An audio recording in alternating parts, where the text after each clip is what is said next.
अस्सलामु अलैकुम नाजरीन, आज के दिन की मुनासिबत से बहुत अहम स्टोरी जो कि डॉक्टर मोहम्मद अल्लामा इकबाल के हवाले से है। आप देख रहे हैं वकास लीडिंग टीवी की ऑडियो स्टोरी। मैं हूं वकास अशरफ।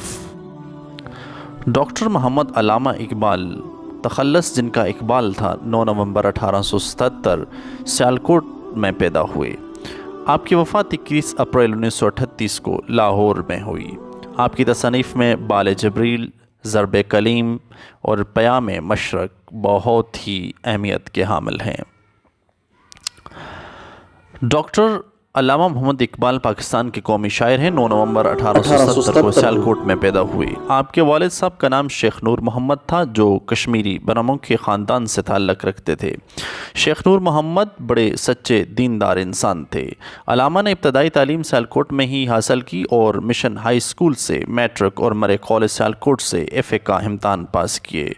ज़माने तालिब इल्मी में उन्होंने मीर हसन जैसे उस्ताद मिले जिन्होंने आपकी सलाहियतों को भांप लिया और उनके औसाफ ख्यालात के मुताबिक आपकी तरबियत की। शेर व शायरी का शौक़ भी आपको यहीं पैदा हुआ और इस शौक़ को फ़रोग़ देने में मौलवी मीर हसन का बड़ा दखल था।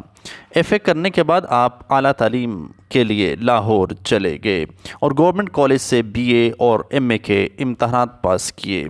यहाँ आपको प्रोफेसर ऑलनर्ड जैसे फ़ाज़ल शफ़ीक उस्ताद मिल गए जिन्होंने अपने शागिर्द की रहनुमाई में कोई कसर उठा न रखी।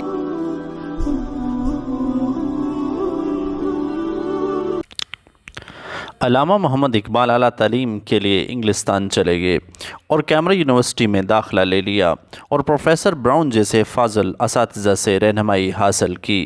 बाद में आप जर्मनी चले गए जहां म्यूनिख यूनिवर्सिटी से आपने फ़लसफ़ा में PhD की डिग्री हासिल की। इब्तदा में आपने MA करने के बाद ओरिएंटल कॉलेज लाहौर में तदरीस के फ़राइज़ सर अंजाम दिए, लेकिन आपने बैरिस्ट्री को मुस्तकिल तौर पर अपनाया। वकालत के साथ साथ आप शेर व शायरी भी करते रहे और सियासी तहरीकों में भरपूर अंदाज में हिस्सा लिया। 1922 में हुकूमत की तरफ से सर का खिताब मिला।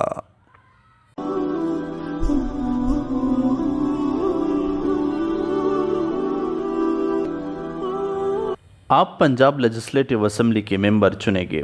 आप आज़ादी वतन के अलम बरदार थे और बाकायदा सियासी तहरीकों में हिस्सा लेते थे। मुस्लिम लीग में शामिल हो गए और आल इंडिया मुस्लिम लीग के सदर मुंतखब हुए। आपका आलाबाद का मशहूर सदारती खुतबा तारीख़ी हैसियत रखता है। इस खुतबे में आपने पाकिस्तान का तस्वर पेश किया। 1931 में आपने गोल मेज़ कॉन्फ्रेंस में शिरकत करके मुसलमानों की नुमाइंदगी की। आपकी तालीमात और कायद आज़म की अनथक कोशिशों से मुल्क आज़ाद हो गया और पाकिस्तान मार्ज़े वजूद में आया, लेकिन पाकिस्तान की आज़ादी से पहले 21 अप्रैल 1938 में अल्लामा मोहम्मद इकबाल इंतकाल कर गए। इन्ना लिल्लाहि व इन्ना इलैहि राजिऊन।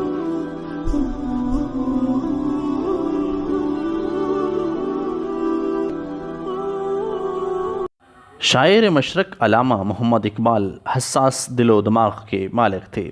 आपकी शायरी ज़िंदा शायरी है जो हमेशा मुसलमानों के लिए मशअले राह बनी रहेगी। यही वजह है कि कलाम इकबाल दुनिया के हर हिस्से में पढ़ा जाता है और मुसलमानान आलम इसे बड़ी अक़ीदत के साथ ज़ेर मुताला रखते और उनके फ़लसफ़े को समझते हैं। इकबाल ने नई नस्ल में इनकलाबी रूह फूंकी और इस्लामी अज़मत को उजागर किया।